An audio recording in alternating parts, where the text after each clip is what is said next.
Spanish instructor. So soon you're going to be having to talk about verbs and all sorts of present tense verbs. That's a part of what you're going to be doing in this week too. And so as a part of that, I thought I would just give you a little bit of a summary. You can see it in the board behind me of what it is that present tense verbs do, how they work, and what they mean as we use the Spanish language. So that is what this video is going to attempt to do. It is by no means a comprehensive summary of all that can be said about present tense verbs. It's just meant to give you a kind of a quick review of some of what it is that we did in Spanish 1. So that's what we're going to do today. And I'm going to try to explain it to you like I explain it to my face-to-face classes. We'll see how that works. And I hope that it makes it a little bit more understandable for you. Now, when we think about the Spanish language, we want to remember, right, that the Spanish language has something like 18 different tenses of verbs, right? So those include different tenses like past tense tenses, right, like the imperfect or the preterite, right, or the past perfect, right? There are other tenses that indicate that something is more conditional, right? There's more than one use of the conditional tense. There's also future tenses, right, that tell us that we're doing something way in the future. And there's also tenses that are subjunctive, right, that can indicate things like a threat or indicate things like a conditionality of something. So there are all sorts of different tenses in the Spanish language. In English, we tend to form these tenses with something that we call modals. I will have gone to the store, or I will be going to the store, right? All of those extra words. I have been doing something, right? Now, whether we use the doing in the present or in the past, that kind of bit tends to stay the same, and then we add other words in, and that indicates to us whether something has been done in one tense or in another tense. In Spanish, it doesn't work that way at all, right? So in Spanish, the words are all in one unit infinitive, right? So this is derivative from Latin, where Latin had all one word infinitives. You'll find it very commonly in all sorts of different Romance languages like French or Italian, right, where we have one word infinitives, right? So when we use words like hablar or comer or vivir or preferir, right, we are using a verb in its infinitive. The verb in the infinitive is indicated to us by the fact that it will end in AR, ER, or IR. So what we are saying when we have a verb in the infinitive, we are saying not just go, but to go. Now, English has much more Germanic influences and developed slightly differently than other languages that were heavily influenced by Latin. So English infinitives are split in two, right? We have to and then the infinitive. But in Spanish, those are one word. So we cannot say something like yo hablar or yo caminar, right? Because it doesn't make any sense. We are saying I to walk, I to speak, right? In English, we can say I walk, I speak, I do. But in Spanish, in order to say that, the verb has to go through a kind of mutation to get to that place. So we have to take off the infinitive, whatever indicates to us that to part, right? We have to take that part off, and then we have to add something else on in order to make it an active verb, to indicate that we are doing something that is an action as opposed to an infinitive, right? Infinitives don't indicate action, but verbs in tenses like the present tense indicate that an action is taking place. Now, in Spanish, verbs are much more specific, right? So in English, we can say things like I go, you go, he goes, right? So they go, we go. It's all go, go, go, go, go. In English, we can say I speak, you speak, they speak, we speak, speak, right? It's all the same verb. In Spanish, that does not exist, right? So in Spanish, there is one-to-one type of unity in the way that verbs are conjugated. So if you have an I, you can only have one possible verb. If you have a you can only have one possible verb. And the way that we know that, right, is because of the ending. The endings in Spanish are very important, right? So whenever we're trying to take something from an infinitive and move it into an action verb indicating to us that somebody is doing something either in the present, the past, or in the future, the ending is going to tell us, first of all, where in time that action is taking place. So in Spanish 1, you learn how to tell people you were doing actions that are occurring in the present. And we know that those actions are occurring in the present because you used present tense endings, right? That's how we know that an action is occurring in the present, because you were using a present tense ending. Now, if we use a conditional ending or a past tense ending or a future ending, right, then we know the action isn't occurring in the present. But all we learned how to do in Spanish 1 was to say activities that we were currently doing at that moment in time.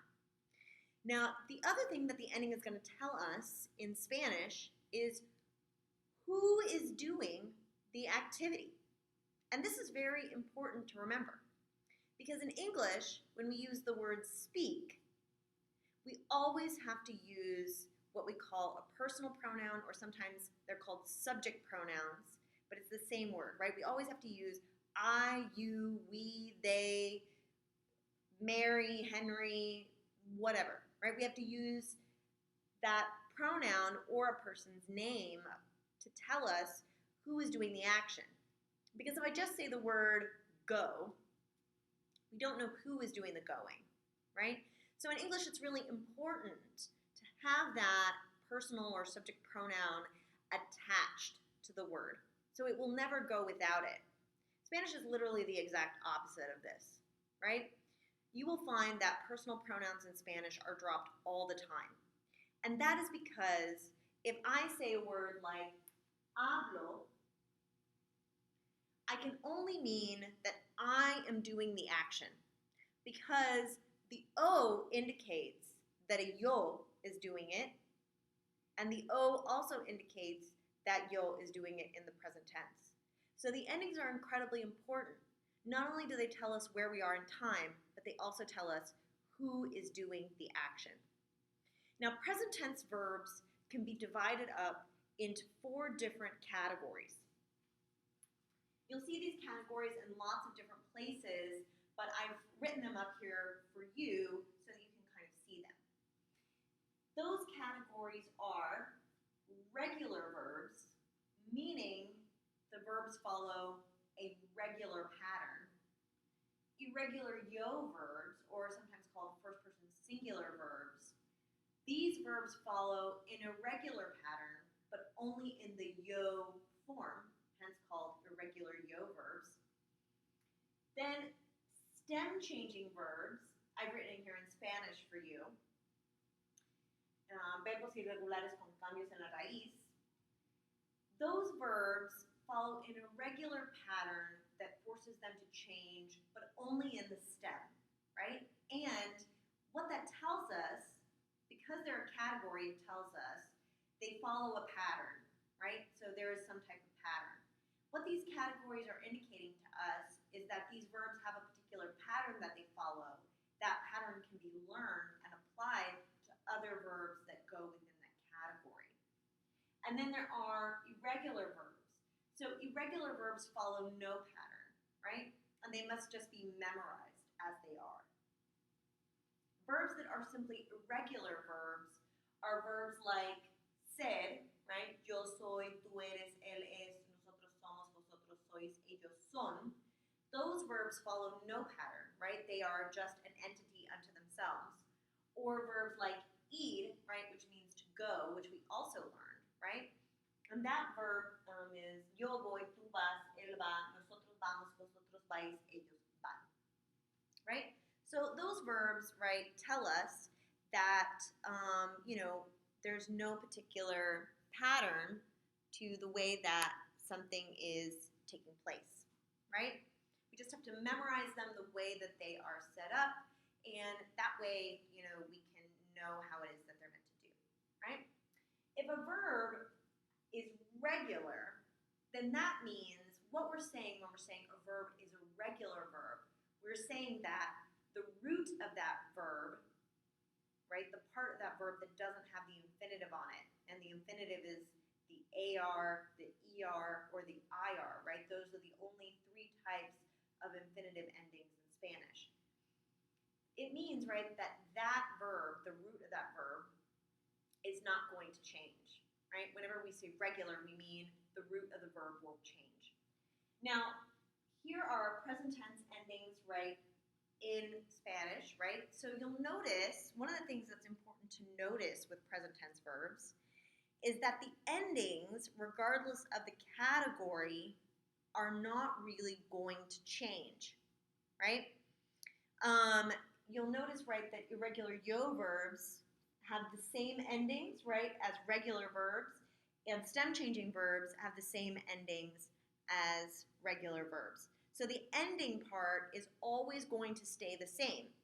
And the reason why is because the ending is telling us where we are in time, right? Remember I said that. The ending tells us who is speaking and where we are in time. So the ending is not going to change, right? The endings are always going to stay the same. They're going to tell us who is speaking and where we are in time. They are going to change based on what the infinitive is. So if the infinitive is an AR, you'll notice the verb has all A's in it, right? The endings all have an A component. If the verb has an ER or an IR, you'll notice that all of those verbs have a mix of either E's or I's, right? So that's something to kind of remember. If a verb is regular, all we have to do in order to conjugate it is know who is the subject, right? Whether it's yo, tú, él, nosotros, vosotros, ellos, ellas, ustedes, right? We have to know who it is that's speaking, right, or who's doing the action. And then we have to know, right, we're just knowing where we are in time. We only learn present tense, so that's the only place we can ever be in time. And so we know that in order to form a verb, all we have to do is take off the infinitive, right, which is this AR, the ER, or the IR part, and then we have to tack on whatever ending it is that is correct. One of the areas that oftentimes was very messy in Spanish 1 was that you were not matching up the subject with the ending. The subject and the ending, it's like, you could think of them as being like married, right? Or like Siamese twins. They are inseparable. They must always be together. Whatever it is that happens, those two things must be united. The ending and the subject must have agreement at all times, right? So if I have a yo, I can only have one possible ending. I can only end in o, right? If I have a tú and the verb is an AR, it can only end in AS. There's only one possible subject for one possible ending. So the ending and the subject must always agree. That is incredibly important, and I cannot understress that. It is very important that the verb and the subject agree, because if not, it doesn't make sense, okay? That was an area that a lot of people struggled with in Spanish 1. Now, if the other categories, right, like irregular yo and stem changing, right, all those do is follow particular patterns. So when we say a verb is irregular in yo, all we are saying is these are a grouping of verbs where everything else stays the same, but the yo form is irregular.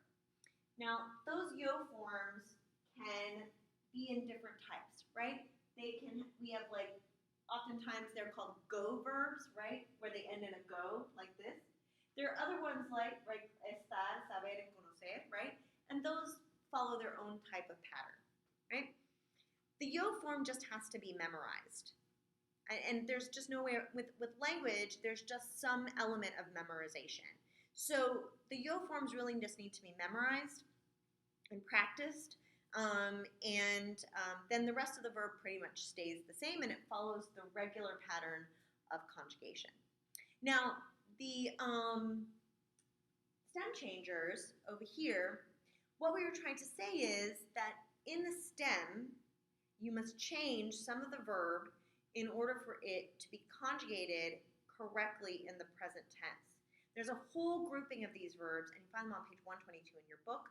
Irregular yo verbs, you can find them on page 100 in your book. Now, the stem changers, there are a couple of important things to remember with those. The first is the endings are going to stay the same. So if a verb that is a stem changer ends in an IR, it needs to have IR endings. If it ends in an AR, it needs to have AR endings. If it ends in an ER, it needs to have ER endings. The endings are going to pretty much remain the same.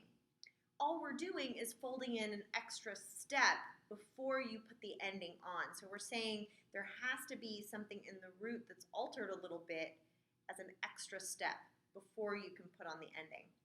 And it's only with certain types of verbs. So stem changers only alter in a formation that we call the boot. We call it that because it looks like a boot. So they only alter in this boot form. So you'll notice that the nosotros and the vosotros form don't change, right? And they have three types of stem changing, right? They can change from O to UE. So a vowel that is an O inside the stem can be changed to be made into a UE.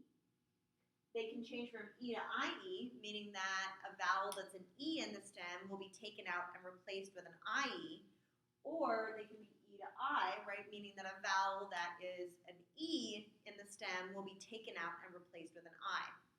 You can see that I've done this, very messily over here, in different forms, right? And I've only done it in the boot, right? So the nosotros and the vosotros form, the vowels have stayed the same, but otherwise I've taken the IR off, and I've taken out this O, and I have replaced it with UE, and then I've conjugated the verb regularly, right? I've put on the endings that apply with IR. Here, right, with preferir, I have taken out this E, right, and changed it to IE, and that is how I have made it into the conjugated form, and I did it only in the boot, right? Now, with verbs that have two vowels in them, like preferir, people can get confused about which vowel is meant to be changed. There's a quick rule for that, and the rule is you only change the vowel that is closest to the infinitive, right? So here I have two vowels in preferir. If I take off the infinitive, right, there are only two vowels, but I'm always going to change the one that is closest to the infinitive. In this case, right, it is the one between the F and the R, right? So I take out that E and I replace it with IE, okay? And then I've done the same with this verb pedir, which is in the category of E to I. I've taken out all of the E's in the boot and replaced them with I's. So as you can see, right, some of the stem changing things, honestly, the verbs and the categories and what category they fit into, it just kind of has to be learned and memorized. I highly recommend that you make like maybe verb cards for yourself or some type of chart, right, that you look at and that you study so that your brain can become familiar with these patterns. As they are so dissimilar from the way that we do verbs in English, the only way to really become used to them and adjusted to them is simply just to practice. Similar to how, right, if you were wanting to learn gymnastics, right, you would have to learn the steps and the ways to go about it, Or if you wanted to become an athlete, right, you would have to begin to learn all of that process. Um, Physical activity, right, and mental activity are relatively similar in that they just require practice. So you're going to have to make some time during the week to practice these verbs and get your mind kind of used to it. Think of it as your mental exercise for that week. And make sure that you do a certain number of reps, right, every week practicing your verbs so that your brain becomes a little bit more accustomed to how verbs are different in Spanish than they are in English. I hope that this has helped you, right, to understand some of the differences between Spanish and English in present tense verbs. I hope that this summary has not been too extensive for you, but that it's just helped you a little bit to understand it better. If you have any questions about this or anything else that has to do with the class, don't hesitate to ask me. I'm always available if you have any questions. Thanks, and I hope that you guys are having a great week.